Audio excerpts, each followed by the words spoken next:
নমস্কার বন্ধুরা, আজকে আবার নিয়ে চলে এসেছি চুপচাপ ভালোবাসা সিজন 3 পর্ব 3 বং এক্সপ্লোরার চ্যানেলে।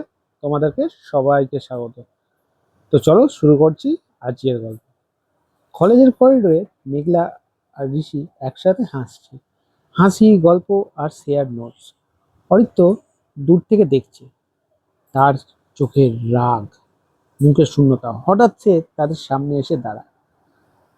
তোমরা কি এখন সব কিছু একসঙ্গে করছো? মেঘলা হুট করে চমকে ওঠে। অরিত্যকে বলে, তুমি এমন বলছো কেন? অরিত্য বলে, এখন ওর সঙ্গে তুমি বেশি সময় কাটাও, ও তোমার সব কথা জানে, আমি তো শুধু পাশে থাকি। তারপর ঋষি বলে, আমি তো শুধু বন্ধু, তুমি যদি এত ইনসিকিউর হও তাহলে সমস্যা তো তোমার। অরিত্যর মুখ লাল হয়ে যায়। সে বলে, তুমি জানো না আমি কি হারিয়েছি? তুমি শুধু জায়গা নিচ্ছ। যাই হোক, এই করে গেল সেই সময়টা। তারপরে রিয়ার ঋষিকে ফোন করে, বলে, তুমি বাউন্ডারি ক্রস করেছো? ঋষি বলে, হ্যাঁ, করে দিয়েছি। অরিত্র ভেঙে পড়েছে, সে পাবলিকলি রিয়াক্ট করছে।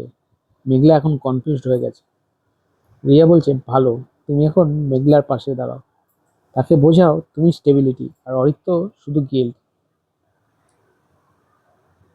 ঋষি বলে, আমি এখন শুধু ডিস্টার্ব করছি না, আমি এখন রিপ্লেস করছি। ওদিকে মেঘলা রাতের বেলা ডায়েরি লিখছে। অরিত্র আর চিৎকার করেছে, আমি ভয় পাইনি, কিন্তু আমি কষ্ট পেয়েছি।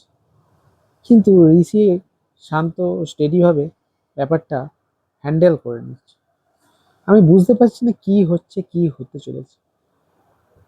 মনে হচ্ছে আমি ক্রস রোডে দাঁড়িয়ে পড়ছি। তারপর অরিত্র মেঘলার ঘরে আসে, তার চোখে জল, মুখে ভাঙা কণ্ঠ। সে বলে, আমি ভয় পাই, ওই জন্য চিৎকার করেছি, তুমি যদি ঋষিকে বেঁচে নাও। মেঘলা বলে, ভালোবাসা ভয় নয়, ভালোবাসা সাহস। তুমি যদি সাহস না দেখাও, আমি একাই হাঁটব। অরিত্র ভেঙে পড়ে। সে জানে সে হারাচ্ছে, কিন্তু সে জানে না কাকে দোষ দেবে, রিয়া, ঋষি, না নিজেকে। ওদিকে ঋষি মেঘলাকে মেসেজ করে, তুমি যদি কখনো একা মনে করো আমি আছি। মেঘলা টাইপিং করে, কিন্তু সেন্ড করে না। তাদের এইসব কথা, মানে অরিত্র আর মেঘলার এইসব কথা রিয়া শুনে